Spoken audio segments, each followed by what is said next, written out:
Assalomu alaykum hurmatli Greenleaf hamkorlar, iste'molchilar. O'zbekiston haqiqatan ham Evrika pechenyelar. Bu nimasi bilan Evrika? Buni tarkibida organik yod bor. Organik yodni oddiy holatda tushuntiradigan bo'lsam, bu boshqa yodlarga nisbatan, neorganik yodga nisbatan tana o'zinikidek qabul qiladigan, hech qanaqangi zaharlanish xavfi bo'lmaydigan va ortiqcha organizmga yig'ilmasdan bezarar chiqib ketishi mumkin bo'lgan yod qo'shilgan. Bu nima bilan? Aminokislota, polisaxarid oqsil bilan birikkan holatda bo'ladi. Buni iste'mol qilgan paytingizda bir kunda siz 3 tadan 5 tagacha bemalol iste'mol qilishingiz mumkin. 6 oylik chaqaloqdan boshlab bersangiz bo'laveradi. Shunaqangi yaxshi narsa. Kayfiyat uchun, aqliy faoliyatingiz uchun, diqqat qodiri tafakkuringiz uchun zo'r narsa. Homilador ayolga birinchi mana shuni bering. Hech qanaqa atalab bermang. Homilador ayolga bergan zahotingiz uni ich kelishi yaxshilanadi.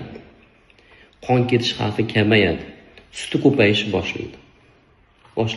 Siz meni kuzatib boring. Bu pechenyening hali ochilmagan qirralari juda ham ko'p. Bu birinchi videorolikimiz hisoblanadi. Men buni sizga sekin-sekin va yosh bolalarga, qariyalarga, o'smirlarga nima foydali borligini kuzatib boringlar. Hammasini e'tiboraman. Like bosinglar, tanishinglarga tarqatinglar. Kuzatinglar. Aytmoqchimanki, kimga yod tanqisligini mana shu podkastlar orqali siz bemalol sezib borishingiz mumkin. Bir kunda 3 tadan 5 tagacha xavfsiz va bezarar. Sog' bo'ling.